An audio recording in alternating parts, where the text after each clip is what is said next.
So we're transitioning now to the last panel discussion. Now, many panelists have mentioned bias and how bias is human, bias is natural, and that is actually absolutely the case. Somehow bias has gotten loaded to be negative, but bias is neither negative nor positive. I have a bias for this last panel because I'm moderating the panel. And so I'm honest about my bias. I'm transparent about it. I'm living it. I'm trying to mitigate it, but it's there. And so I'm about to bring to the stage three visionary inclusive leaders for this last panel on building allyship as we close out today's activities. And this is an appropriate panel to close out the day because not only do you have leaders representing some very important organizations to the ecosystem of new majority allyship, but each of them has something exciting that they want to share with you.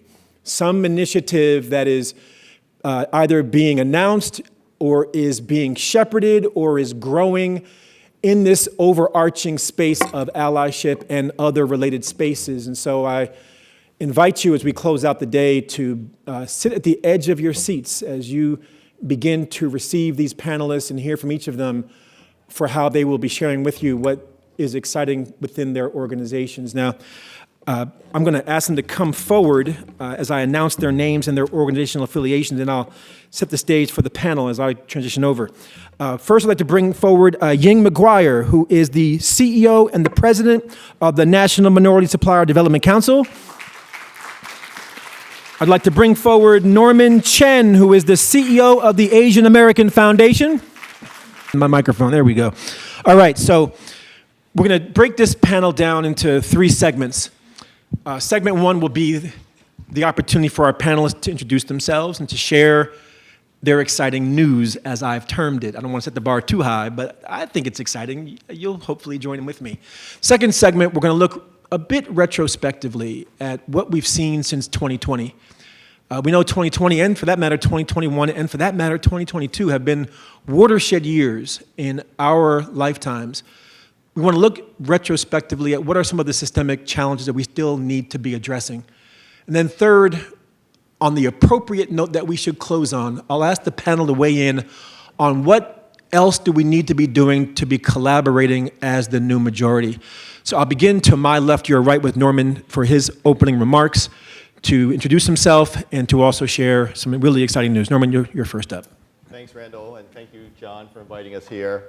I'm Norman Chen, the CEO of the Asian American Foundation. We're a new organization. We were founded last year after the killings in Atlanta, the Atlanta spa killings. So we've been around for, again, less than about a year. Our mission is to fight the hate, but also to build belonging and prosperity long-term for our community. We were founded by business people and community leaders who are very in touch with the corporate community. We focus on specific areas by working with government leaders, community-based leaders, cultural leaders, and nonprofit organizations, as well as other leaders in the community, really to bring our communities together, to fund great initiatives, and also to organize movements and impactful programs. Thank you. Well done. You have an announcement to make, though, don't you, Norman? Yes. All right. So I guess I set you up for this. You got to take the baton. So with regards to our announcement, we believe solidarity is extremely important. We also work in the areas of anti-hate and belonging, education, narrative change, but specifically for allyship, we believe it's time to organize a solidarity and belonging fund. As I'll talk to you later with our data, we're finding that across many communities of color, a real lack of a sense of belonging in America. And to help to address that, we're putting together a solidarity and belonging fund that we'll be announcing soon, working with leading foundations to pull together resources to support community-based organizations. They're really helping to bring together Black, Asian, Latino communities. Thank you.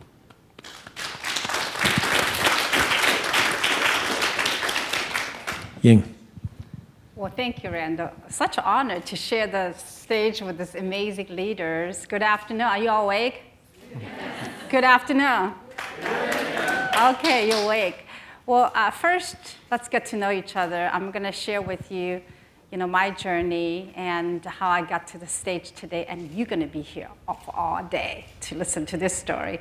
And then I want to share with you the organization I joined about 10 months ago and how you can be a part of it. So in the wake of the Tiananmen Square incident, I packed my life into one suitcase, $1,000 in my pocket, very little English, you still can detect my accent here, and came to this country. One thing I had held in my heart was the American dream. So I imagined what would later manifest as reality, higher education, an amazing career with the corporate America, Dell Technologies, recruiting me out of grad school when I had no experience, and an opportunity to become entrepreneur and representation in the government and the nonprofit boards, and even two beautiful children who are off my payroll officially last week. Unfortunately, the opportunities kind of helped me get here is not available for many systematically excluded communities of color, Black and Hispanic and Asian, Indian, Asian Pacific, and Native American. So my renewed American dream is to help this community to realize their American dream through economic empowerment, so through what I'm doing today. So I'm with nonprofit after 20 years in high tech. So if you have not, how many of you have heard of National Minority Supply Development Council? Raise your hands. It's only 10%. I'm here, you're here for a treat. I'm gonna tell you who we are, what we do, okay? So NMSDC, we call it short. It's actually based here in New York. And it was created in 1972 to address the racial issue as a part of President Nixon's executive order. And our mission, eventually we evolved into a membership organization from federal charter. So we're funded by 1,500 corporate members. So almost all Fortune 1000 companies, they're corporate members. At the luncheon, I met a few of you from Bank of America and New York Life, et cetera. Thank you for your support. And so we certify minority-owned businesses like you, and we develop them, and we connect them with corporate America government agencies for procurement opportunities. And then we advocate for them on the Hill and with the state local government agencies through our 23 affiliate councils across the United States, and we have 5 international affiliates. And so a few weeks ago, we released our 2021 Minority Business Economic Impact Study, and I'm gonna share with you a few numbers, and I told you you're gonna be here all day listening to me. It reports over $396 billion annual economic output from NMSDC certified MBEs, and generate about 122 billion wages in US and 1.75 million jobs. The question is, have we done enough to close the racial wealth gap? Then why the white household is still 8 times wealthier than the Black household and 5 times wealthier than the Hispanic households? And so we said, it cannot take another 50 years to cover the same distance. We need to accelerate our progress in order to close the racial wealth gap, which increased by 70% since the start of the pandemic. So we said, let's get to $1 trillion. So that's our new goal. So my announcement here is I want you all to join the journey to $1 trillion in MBE revenue annually as a corporate member. Do business with MBEs. And as an MBE, I met Dottie Lee from Trans-Pacific Communication during the lunch. MBE like you, join us, get certified with us to be part of this $1 trillion journey. And thank you so much for the opportunity to have me here today.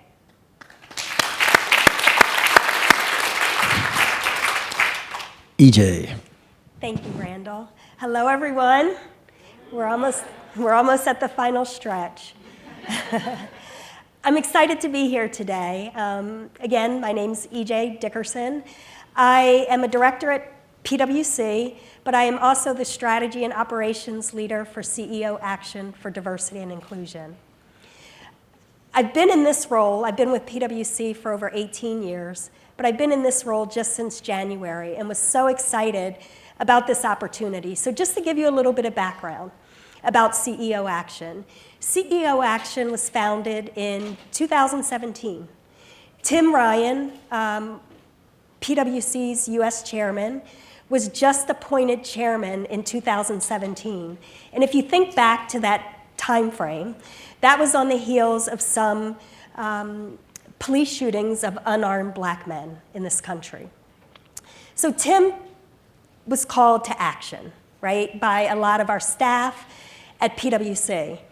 And he started to think about what is the CEO's role as it relates to making an impact around racial and social justice. So he started to talk to other CEOs when he traveled the country.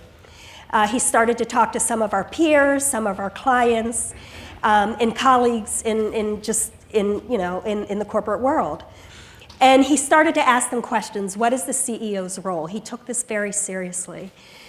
So he got 9 CEOs together in a room and talked about this. And out of that conversation came CEO Action for Diversity and Inclusion. And CEO Action, the belief is that this is not a competitive space, that the power is in collaboration. And through collaboration, we can make a lasting impact. So fast forward to 2020, it was another pivotal moment. In 2020, we experienced a racial awakening.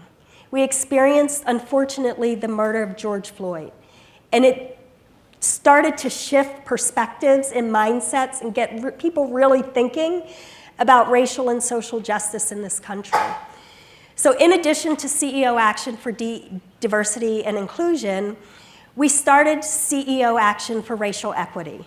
CEO Action for Racial Equity formed in the fall of 2020, and it's a first of its kind fellowship where we invite our signatory organizations to drive policy change and to drive policy change at the federal, state, and local level.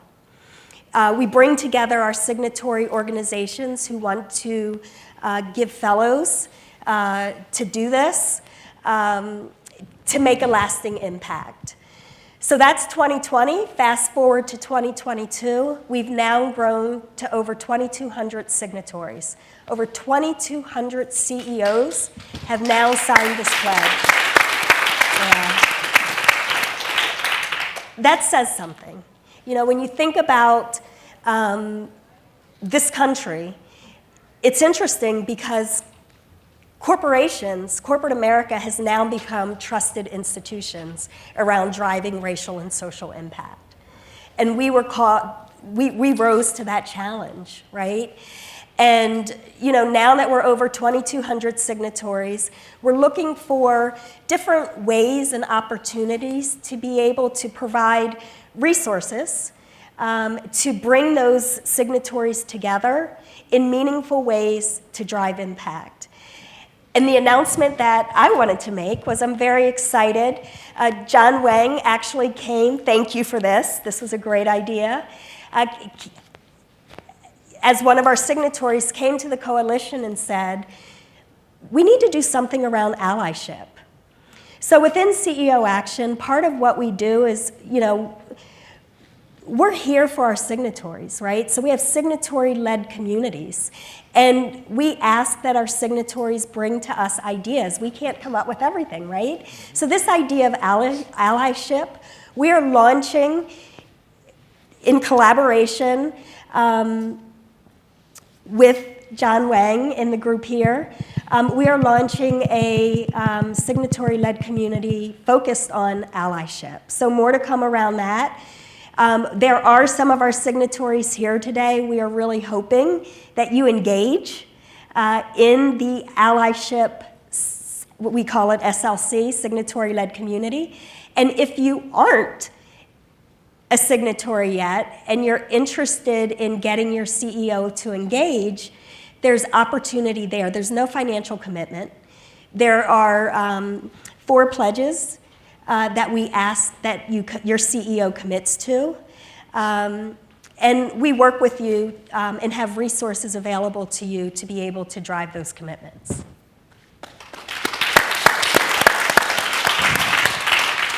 Told you I had a bias. Now you see why I had a bias. We have lots of exciting news, $1 trillion at Allyship, a new fund that has been announced here, and this is an exciting time.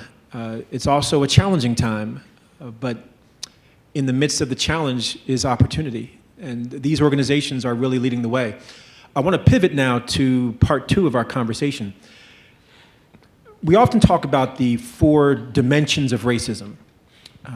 Some would term them personal, interpersonal, institutional, and systemic. Personal reflecting one's beliefs, interpersonal reflecting one's behaviors. Those are usually the things people think about when we think about racism, or barriers for that matter. What is often ignored are the institutional and the systemic racism, or institutional and systemic barriers. Institutional reflecting organizational culture, norms, standards, how we do business, where we don't do business, where we don't recruit. And then systemic, those barriers that exist across multiple institutions, like redlining with banks, or public policies that lead to disproportionate sentencing. I'd love for anyone who wants to lead, as we look back to 2020, which you referenced 2020, and all of what we've seen with the corporate investments and corporate commitments and the supposed progress we've made or perhaps have not made, what institutional and systemic barriers do you still see existing that we should be focusing on today? Anyone can weigh in. I guess I'll take the lead, and I think if T1's here, he's going to say I'm loud, noisy, he said, right? So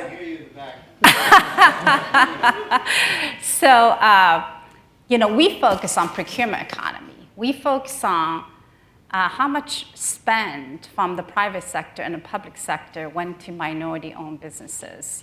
When we become new majority, we call it the systematically excluded communities of color. So if you look at the systematic issue, I'm going to give you some data before I talk about it. For the very first time, federal government, SBA, published this aggregate data for federal procurement, and by race, by ethnicity, for the first time. I want to applaud Administrator Guzman who have the courage to do that. And it showed only 1.67% of $559 billion for small businesses went to Black. 1.75% went to Hispanic. 1.55, you cannot, I know, I like a math, right? 1.5 went to Asian Indian, and 1.2% went to Asian Pacific. So think about that. You talk about systematic barrier. So the systematic barriers that we're trying to overcome through policy and through economic development activity is access to contracts. Access to contracts is sustainability. The next thing is access to capital, which is the bridge. And many of you came from the financial institutions. And then there's other barriers like access to relationship and information, technology transfer. And so the data is showing that systematic barriers, we don't have access.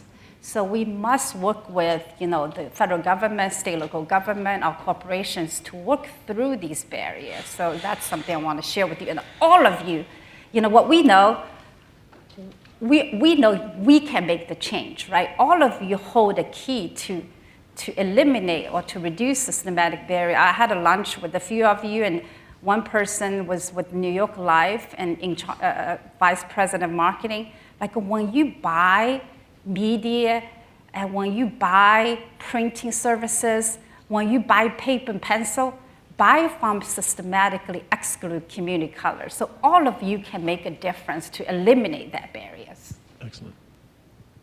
Who else would like to weigh in? Yeah, so earlier today we heard the discussion about the causes for the hate crimes. And so prior to my joining TAF, I was the co-founder of a very small nonprofit called Launch, Leading Asian Americans to Unite for Change. And we looked at the research about hate crimes, and you realize that hate crimes over history start with stereotypes and misperceptions of a community. When you see a community as other, as different, as a threat, you have stereotypes about them, and then during times of crisis, these stereotypes become scapegoating, which then leads to violence. We've seen this with the Jewish community during World War II. We've seen this with the Tutsis in Rwanda. We've seen it also with the Armenians in the early part of the century. So that's what's happening to the AAPI community now. We've been seen for centuries as outsiders, as threats to America. And now we've seen it in the language by politicians and by related to COVID, the China flu, China virus, Kung flu. Well, that's led to stereotypes.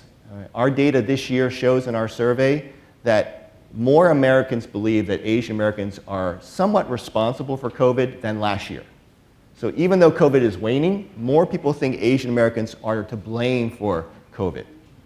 Also, more people think that Asian Americans are more loyal to our perceived country of origin, i.e. in Asia, than to the US, i.e. that we're disloyal to the US. So even though we have a new administration and COVID has come down, hate crimes against Asian Americans has gone up. And so the cause behind that is the underlying systemic racism against our community, seeing us as threats, as foreigners, as non-American.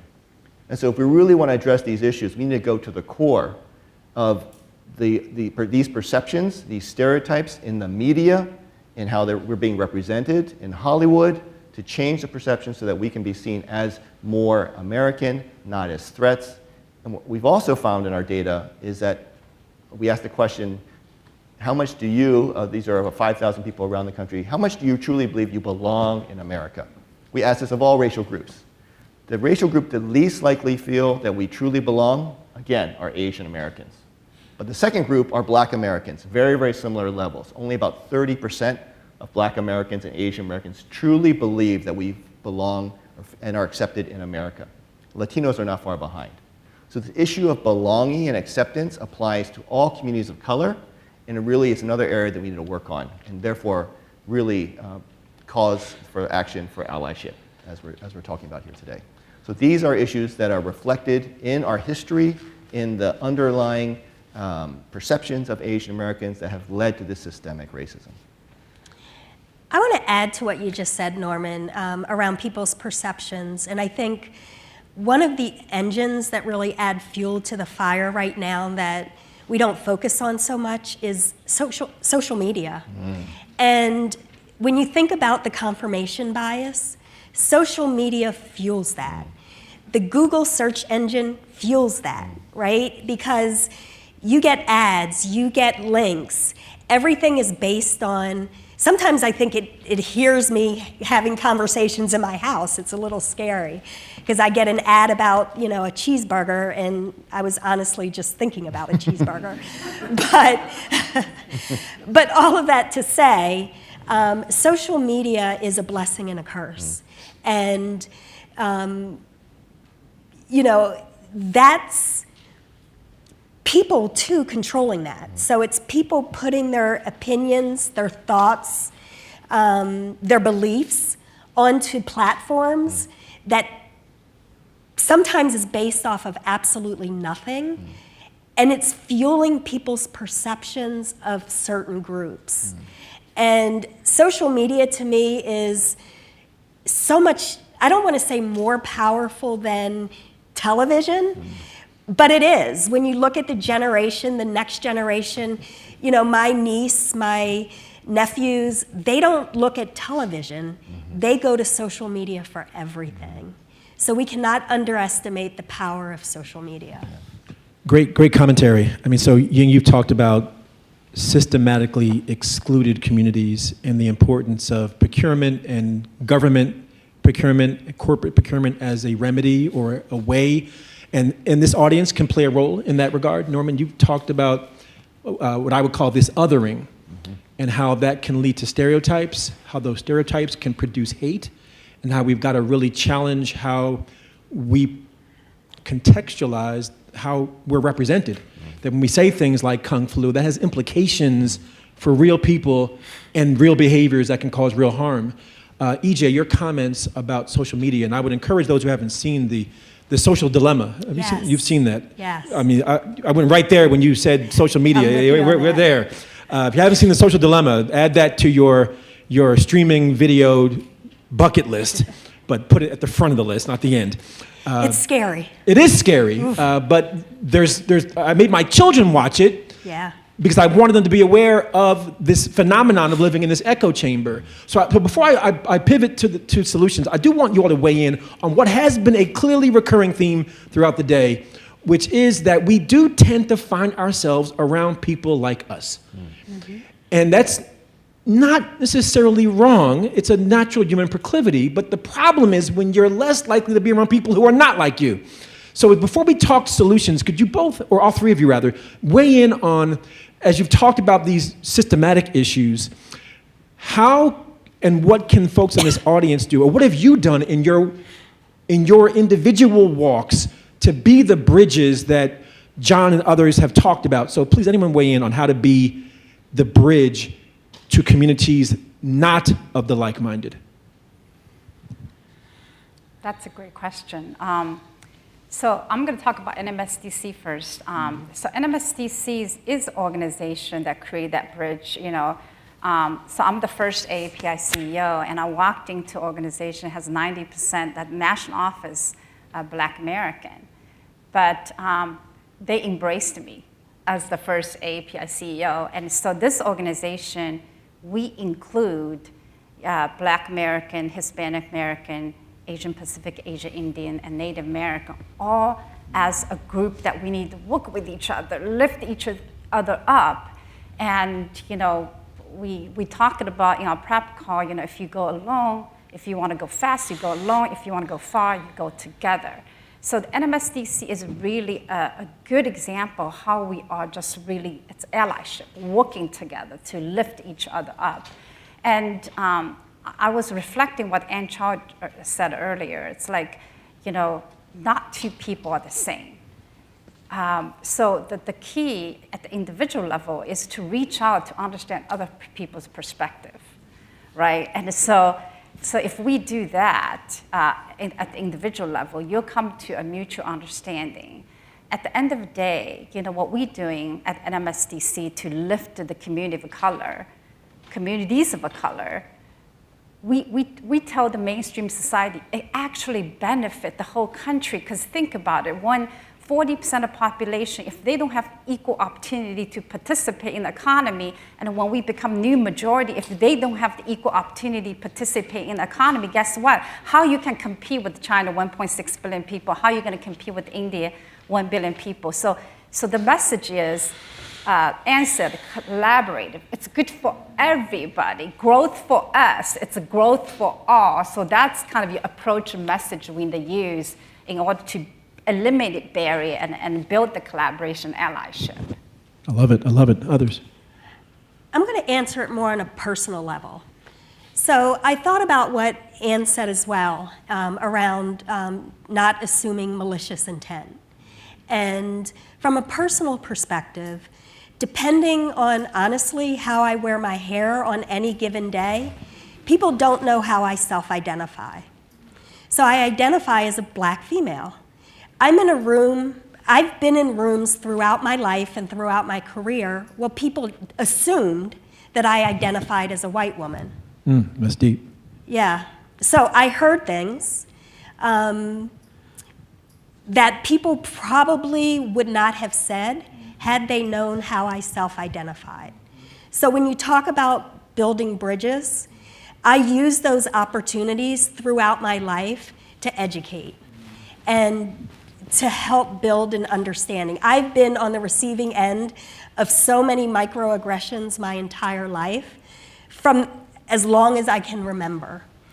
And as long as I can remember, when I didn't even know what diversity, equity, and inclusion was, when I didn't even know that this existed, when I had that innocence of youth, I used it as an opportunity to genuinely educate others and help people understand and develop a deeper level of empathy, right? And again, at different stages in my life, hindsight's 20/20, I didn't think of it as clearly as I do now. I just know the actions that I took at that time. So when you talk about actions to bring people together, I just want to reiterate, don't assume malicious intent. And when you hear something that doesn't feel right, doesn't sound right, stand up and make your voice heard? Yeah, the study that I mentioned earlier is called the Status Index, and there we actually ask a question, where do you get most of your information from about Asian Americans? And it turns out certain groups, racial groups, actually don't get most of their information by people they know. They get it from the media. And so the media is incredibly powerful, social media, traditional media, news media, but it also points that there's not enough interaction amongst interracial groups or communities of color. Right? And that's really the opportunity for greater allyship to build these relationships. And so we're looking at two ways with our fund. One is at the adult level to bring together adults of different color backgrounds to work together on issues, to champion for issues together. Right? Nothing builds solidarity than fighting for a cause together.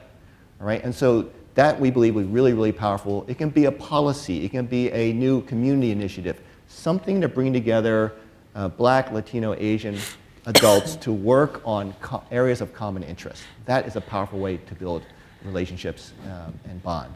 The second area we believe is actually at the younger age. Plant the seeds with youth, Asian American, Black, and Latino youth. How many opportunities are there for these youth of different backgrounds to spend time together to build relationships, to actually build friendships so that we can address community issues later? So we want to support organizations here in New York City that promote youth activities between the Black, Latino, and Asian communities. We think a little bit of money will go a long way to plant the seeds, again, for friendship, relationship building, and allyship for the long term. Excellent responses. And that was a serendipitous question we hadn't prepared for. You all did wonderfully. Ying, I loved your painting this picture not only of going fast together, but also this imagery you painted of being the first API CEO for NMSDC, embraced by your Black colleagues. And as an NMSDC proud certified MBE, I'm proud to see you in this role as a leader of the organization.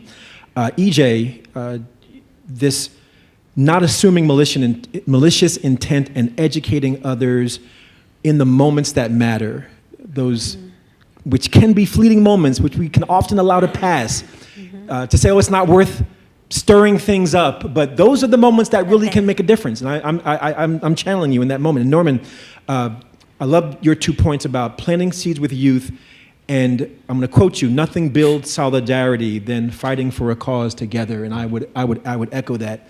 So I'm going to now pivot to solutions, and I want to tee it up by actually answering my own question in some way, shape, or form, and then asking you all to weigh in on how can we do a better job of collaborating. So I believe one of the things that we need more of are these formal, structured spaces where we're interacting and collaborating. Like John has created a formal space for us to come together across difference. And once again, give John a round of applause for creating that space, for creating the space. The man with the master plan.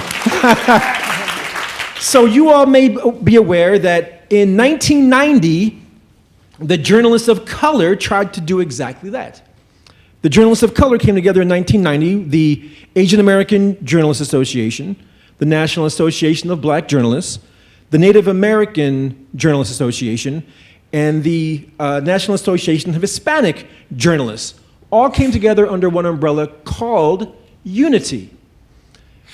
They abandoned their national conferences every 4 years and did one conference together. And they did it the presidential election year, which makes sense, because the journalist community is, of course, all eyes on the election during those years. But let me read you an excerpt from an article entitled The Death of Unity, which is both symbolic and metaphoric, because that attempt to collaborate failed by conventional standards of what so one of the founders of that was Paul Delaney. Here's what Paul wrote in this article. He says, "Great ideas do not always gel. Unity beat the skeptics by surviving as long as it did till, I think, 2018. But as hard as we tried, the cultural differences were too deep to overcome. Misunderstanding and distrust were ever present. Along with others, I had problems with the setup of the quadrennial conventions. The meetings often operated like 4 separate meetings under one roof. We admiringly passed each other in the corridors. We were courteous and friendly toward each other. We had multiple receptions and events, but still we never quite achieved the unity I expected. Now, I don't disparage unity because I think it was the right thing to do, just like this was the right thing to do. And it pushed the envelope on collaboration. Even if it didn't fail, there were lessons learned.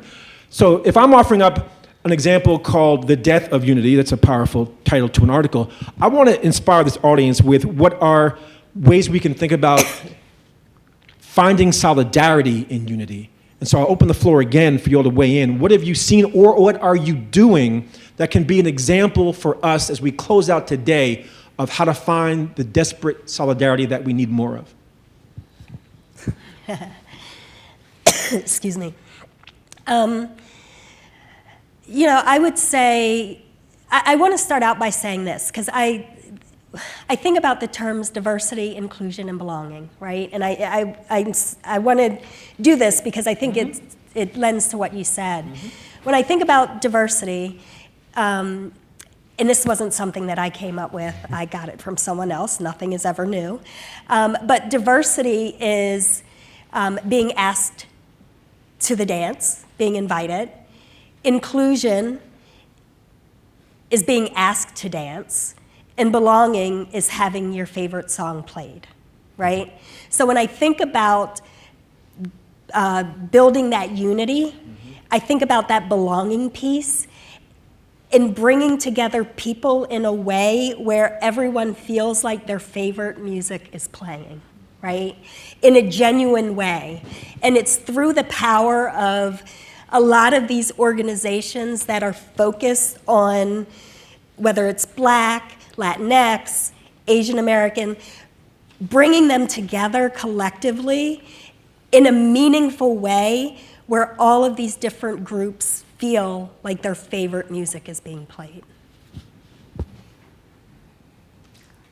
I don't think I matched that, how poetic that is. So, so thank you for that.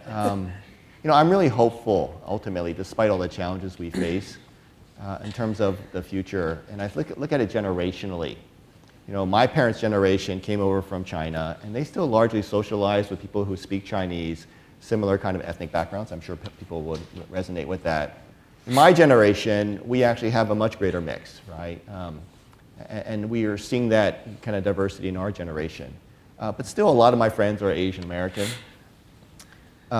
For my kids' generation, my goodness, the last thing they'll tell me about the kid they bring home is what their background is or what color their skin is. They are really, really open and integrated with other members of their community. And so I think just from a society point of view, because we are the new majority, we are moving demographically in the right direction.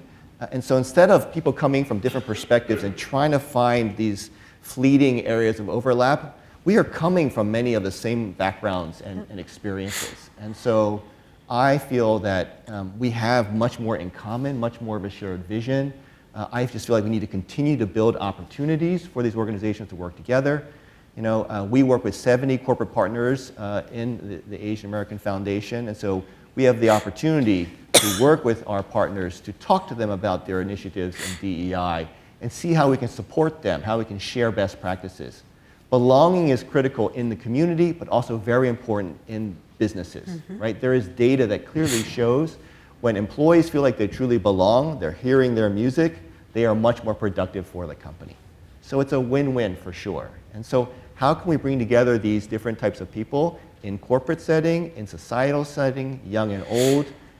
There are tremendous opportunities. But right now, because our communities of color are so busy addressing the issues in the Black community, in the Latino community, and the Asian community, who has the bandwidth to actually try to build these types of channels of collaboration? And again, John deserves a huge amount of credit for not doing this just this year or last year, but for doing this for many, many years, to really have the vision and the foresight to say, this is part of this, a key part of the solution, and this is what we need to be working on. So hopefully with more resources and more awareness, we can actually bring these different groups together now and really have meaningful, win-win, mutually beneficial engagements. And so I'm very optimistic. Thank you. So because I spoke first, I want to make sure you all go before I do. That's the sign of collaboration. My kids, just like your kids, when I ask, they're biracial. So when I ask them, like, people ask them, what are you? They're like, well, we're 50% Chinese, 50% Irish, we're 100% American. Mm-hmm. So they're like 200% basically, right? And I came from China and I went to Thunderbird. It's a school of global management. And each semester we only had 150 students for graduate study. But we came from 100 countries. And so we learned to coexist. We learned to find, if you look hard enough, you find more commonalities than differences as human. So then you unite on the commonalities and you work out the differences. So I live in Austin, Texas, right? Who's Longhorn here? Went to UT of Austin? No one? Okay, you need to go there for PhD grad school. It's a fun test. So I've been there for 20 years. And when I arrived in Austin, we had 2 Asian chambers. I said, holy cow, it's a small town to have 2 Asian chambers. So what is going on? Took us 10 years to work out the personality differences and merge 2 chambers into one. Guess what happened? We became more powerful, more united, louder voice. And then the next thing we did, we said, let's reach out to the Black chamber, Hispanic chamber, young chamber, LGBTQ chamber. And today we have an umbrella organization called a MECA, Multi-Ethnic Chamber of Commerce.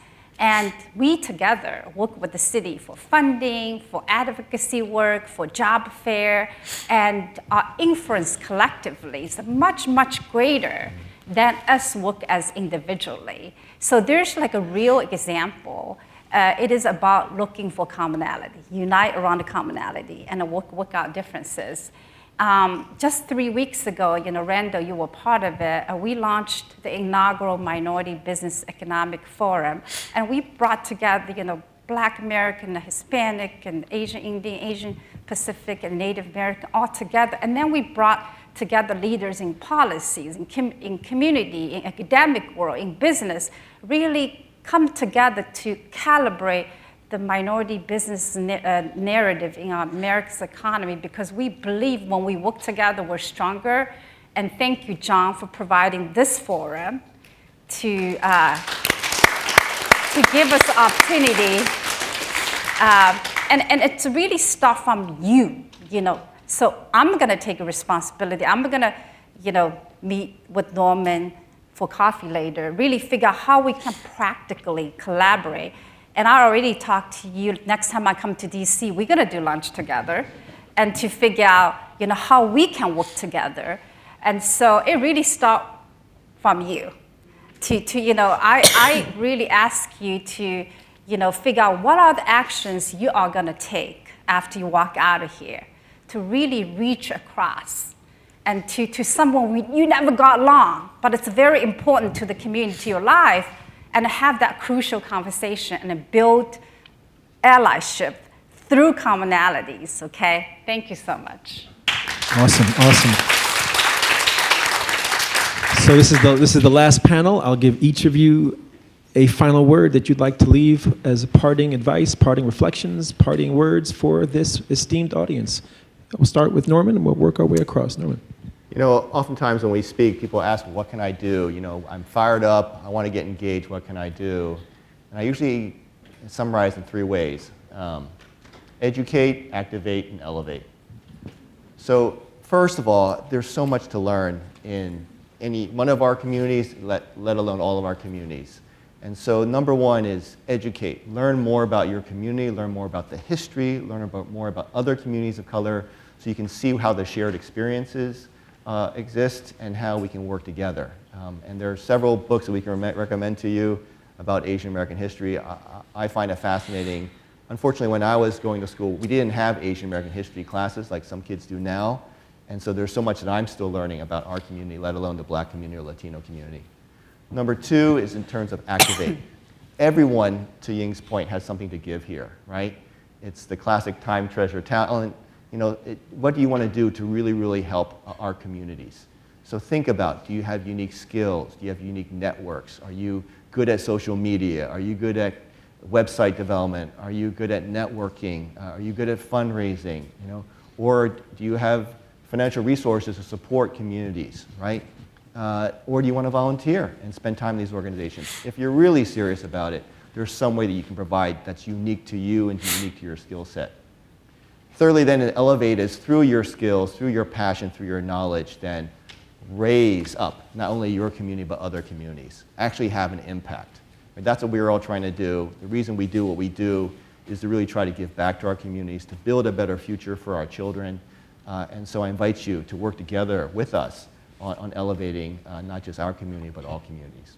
Thank you. That's great. Well, I want to say the National Minority Supply Development Council is here for you, whether you're a corporate member. I already met a few of you already corporate members. Take every opportunity to buy from the underserved community, to lift them up. And if you're a business owner, come check us out. We're not that scary. We're on the 6th Avenue, certify with us. So allow us to give you opportunity to meet other MBs, to do business with each other, allow us to give you opportunity to network with the corporate members, to do business with them, and also give back. Ann Chow talked about one of the 3 things that she treasures as a leader is you give back. So we run 80% of our resources are volunteers.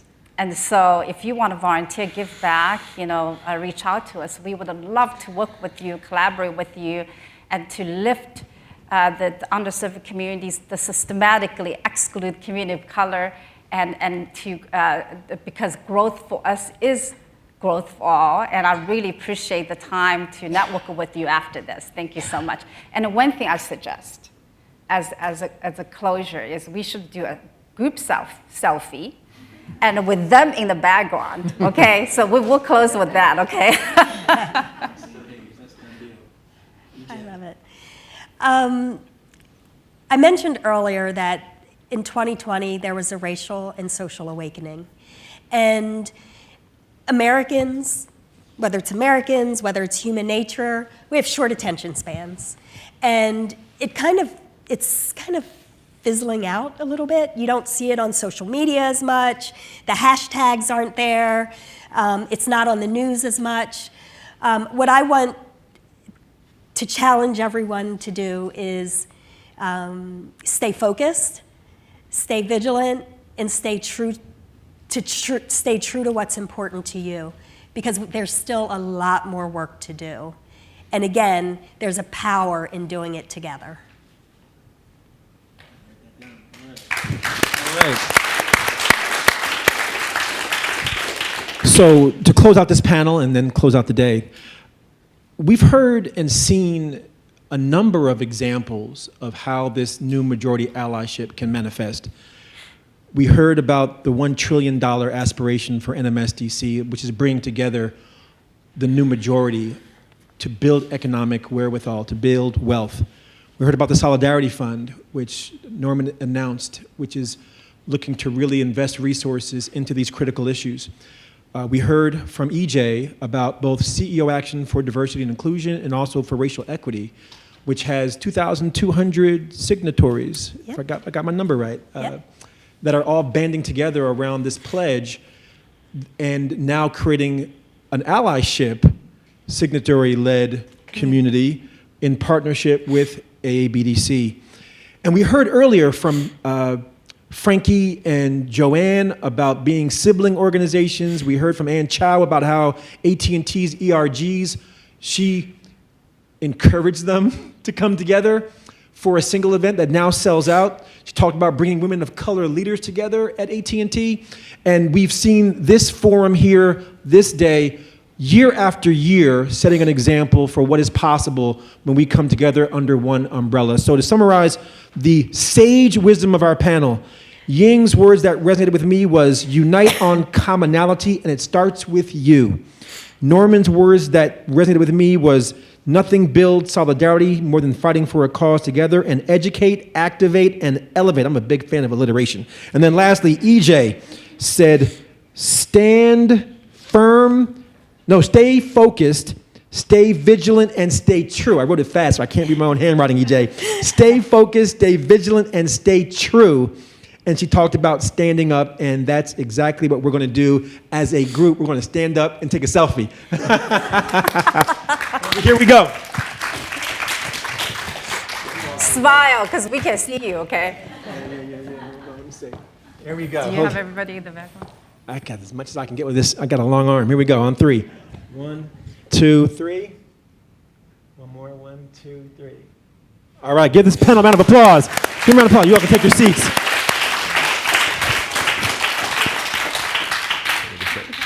Yes, thank you to Ying McGuire, E.J. Dickerson, and Norman Chen for a wonderful final panel. Give them one more round of applause, folks.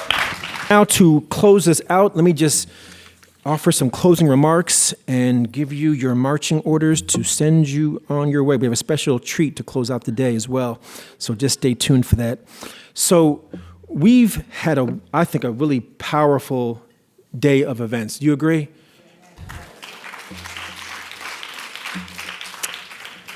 And on that note, the panels that we've heard from and the speakers and esteemed guests that have graced this stage, I think have really rallied around this singular theme and ethos of building allyship with the new majority, which is what we really have been here to celebrate and to dialogue around, building allyship with the new majority.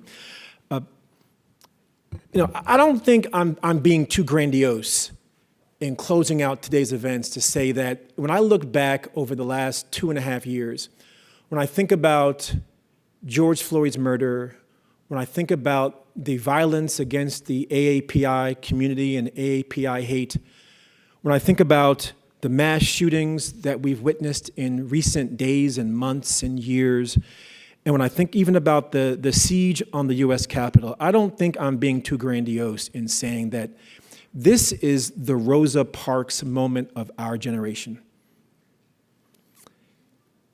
That we're in this moment, and Michael Garner, who was on the first panel, he said, this is a movement, not a moment. And I'd like to think that that is the case, but I actually don't know if it's a movement or not. How many people after Rosa Parks refused to give up her seat said we're in a movement? Who knew? I'm sure some had an idea, but most only had the benefit of retrospection to look back and say, oh, this was a movement I was a part of that was sparked by Rosa Parks' actions. And so I ask you the question to leave you for the remainder of the day and into the weekend. Is this a moment or is this a movement? I don't know the answer, but I know where the answer is found. The answer is found in you. We are the answer to the question. And only with the benefit of retrospection will we be able to look back at 2020 and 2021 and 2022 of all of what we've talked about today and all of what John has catalyzed and all of what brought us here today to say, did we honor this moment and make it a movement? That's going to happen through 3 words: building allyship together. Building allyship together.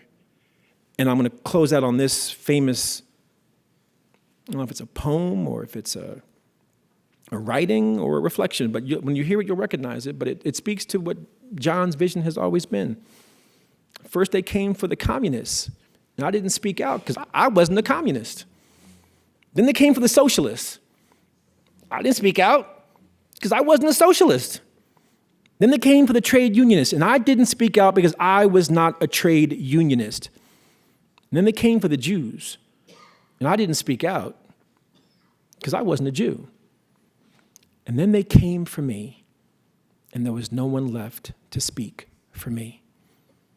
We have to speak for each other. We have to advocate for each other. We have to ally for each other, so that it's not that we're left alone to ally for ourselves, but that we can all stand tall because we're allying together. And I hope you take that from today, everyone, and you take that to heart.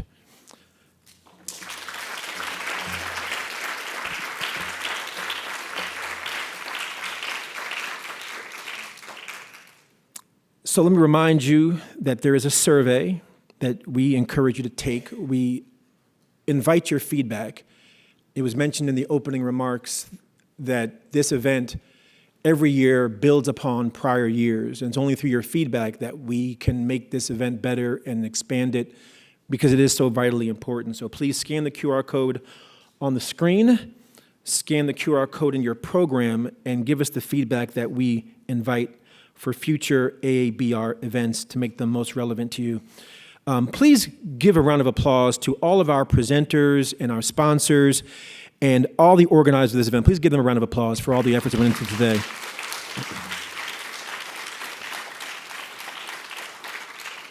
I want to thank all of you for taking time out of your, I take for granted, busy schedules to join this 7th annual Asian American Business Roundtable. I'd be remiss if I didn't ask us to give one last and final round of applause to John Wang, the AABDC team, and all the volunteers from AABDC. Thank you to all the volunteers. I see you back there. You folks did your thing. You represented. We appreciate you. And we hope you stick around, compare notes, continue to network, fellowship, talk with each other. This is about networking and making connections. And so there'll be a networking moment and a networking time for you as we depart from this room. And our final treat to close out all activity for today, I'm going to bring forward Turlock Malik, who is an Emmy-nominated filmmaker and is known as a happy lifestyle yoga expert. And so Turlock is going to come forward and lead us in 1 minute of happy lifestyle yoga. And that, yes, that's right. Get ready for a happy lifestyle yoga, and that's going to close us out for the day. It's been a pleasure to be your MC for the day. Thank you so much. Thank you, John, for bringing me back, the man with the master plan. Turlock, the floor is yours.